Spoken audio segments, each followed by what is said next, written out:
This can't be real. I know this can't be real.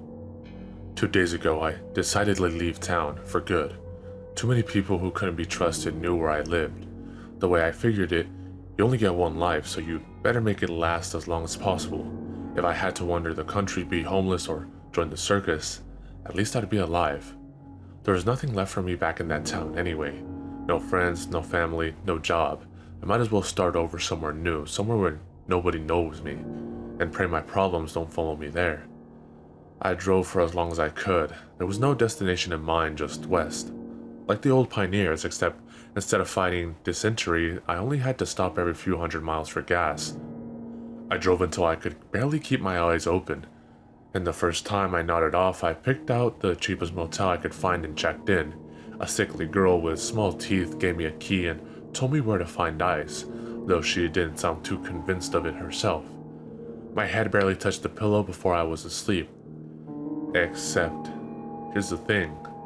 I fell asleep in a motel bed, that much I know. But I woke up on the island. Sunlight danced on the leaves. It was a bright day, too bright for my eyes, as if they were adjusting to the light after walking out of a darkened theater. But it wouldn't go away no matter how long I waited. The sun was angry on my skin, and I felt about the light a way I never had before.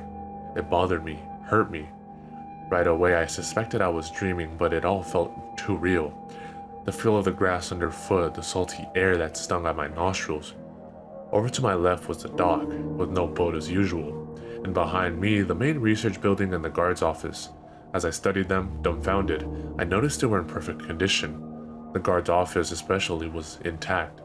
No busted down door or damage of any kind, and there were voices coming from inside.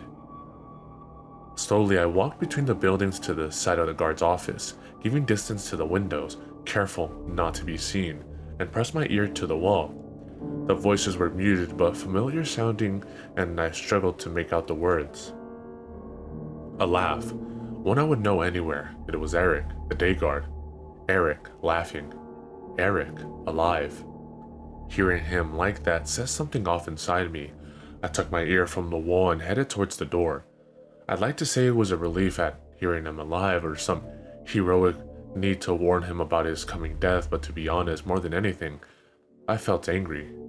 A rage boiled up in my center as I took step after step through the grass, but before I could reach the door it opened, and someone stepped out into the daylight, closing the door behind them. Terry. I'd gone over this scenario in my head 1,000 times. What would I do if I could get my hands on her? This psycho, this Black Widow. How would I enjoy making her pay for what she'd done to me and so many other unsuspecting men? I never thought I'd actually get that chance, considering she died back in that cave, but these days, all things considered, it doesn't seem to change anything. As I bore down on her, I said her name. Terry. Alive. Terry. Smiling. She looked up at me, and I saw her eyes wash over with emotion, fear, and pain, and something else. Something wrong. And she glanced back at the office to check that the door was closed before she spoke.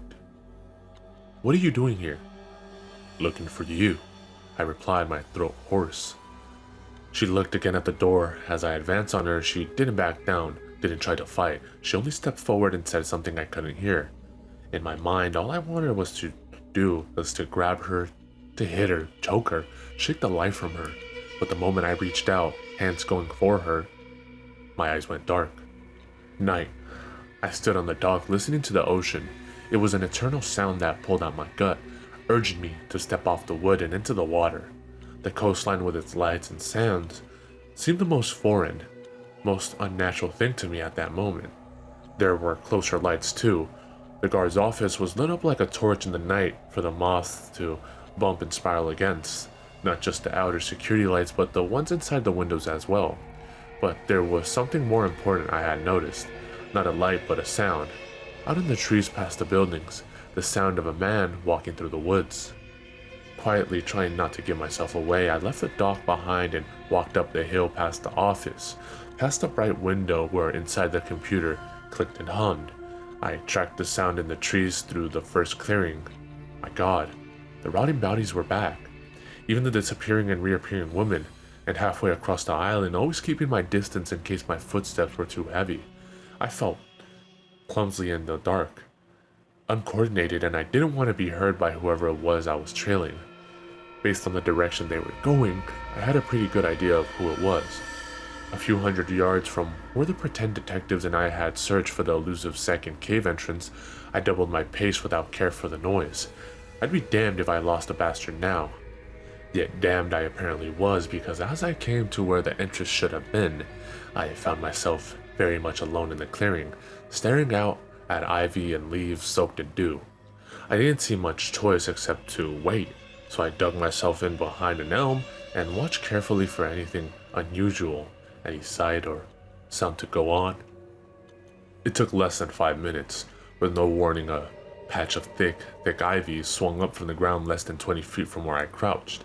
The ivy was mounted to a buried door, the wood made up to look like dirt. The whole thing was so dirty and ivy tangled, we'd missed it on every pass. Dr. Christensen rose up from the ground. He calmly climbed an unseen ladder and then stepped up from the depths and onto the ground. He shut the door behind him and tossed something into the tall grass, stomping back into the woods. I waited until he was gone, then scrambled forward and checked what he'd thrown. A mostly empty bottle of whiskey, the remains dribbling into the dirt. I left it and pushed my hands into the wet ivy, searched around until my fingers found a handle. The hidden door lifted so easily, and once it was propped open on its rusted hinge, I clambered down the hole beneath, feet slipping on the cold metal rungs of the ladder that led down into the ground. The sea echoed against the rock, and there was just enough light for me to stumble my way through the cave. It wasn't the moon or a candle or a flashlight that guided me, but the blinking, cycling lights of a machine working in the dark that drew me in. One or two had small monitors, but most of them were of an older style, with dials and diodes and paper-fed readouts, and a crowd of other things I've never seen outside of a black and white movie. And one of the screens showed a topographic line map of land which could only be Twain Island, with small bulbs inserted in key points. One of them was lit up and buzzing, and if I had to guess, I would put its location somewhere close to where Greg's body was. Greg, the guy with the arms. As I got closer to the busy machines, one of them, the largest, clicked on as if responding to company, and a large, thick glass bulb at its top, one that reminded me of the lamp and lens at the top of a lighthouse, hummed to life. The filament inside glowed hot and then hotter, and somewhere a paper feed began spitting out length. The glass was red, and so was the light. The sight of it sucked me in even stronger than the ocean had not long before. I reached out for it, reached for the expanding glow, walked towards the welcoming, luminescent red, and in the throbbing crimson light, I could see there was something wrong with my hand near the thumb, something that didn't belong there, and as all became the dark warmth of the red sun, I made out the faint patterns of black thread stitched into my skin. I woke up in the morning in my car, pulled over at a harsh angle on the side of the road. Whether I'd stayed in the motel or not, I couldn't say, but enough cash was missing from my wallet that I think I did. These days, it's so hard to keep track of every little thing. It's bad enough keeping track of where I am, let alone where I've been. Back on the island, when I reached for Terry, she'd said something I couldn't hear. I spent a lot of time since thinking about her lips, the way they moved, the words they formed. The 3 words she'd said. I think I know what they were now. You're not finished. The last few days before I left town, I'd started having blackouts. Long periods of time I lost track of. My car wouldn't be where I'd park it. Food would be gone from my refrigerator. Before I left, I made one last stop. I drove to the employment agency who put me on that damn island in the first place. I wanted to question the prick who ran it. I needed to know if he was in on it, if he'd knowingly sent me and God knows how many others into the snake pit, or if he'd been as naive as I was. But when I got there, all I found was the charred remains of a building. What was left of it was marked off with police tape. Someone had burned it to the ground.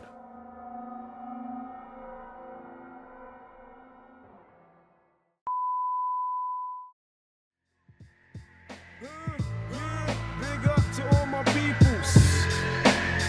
I done dug into my bag of tricks, came up with some different skits. Not your average mafia, I be on some different shit. You know I'm pimping shit that make you use your mind. So if you can fill in the blanks, do it when it's time. Come on. 1, 2, 3, 4, 5, 6, 7. Feel like I'm in hell, but I wish I wasn't. Yeah, you got it, now knock it while I rock it. I stick plugs in the socket and money in my.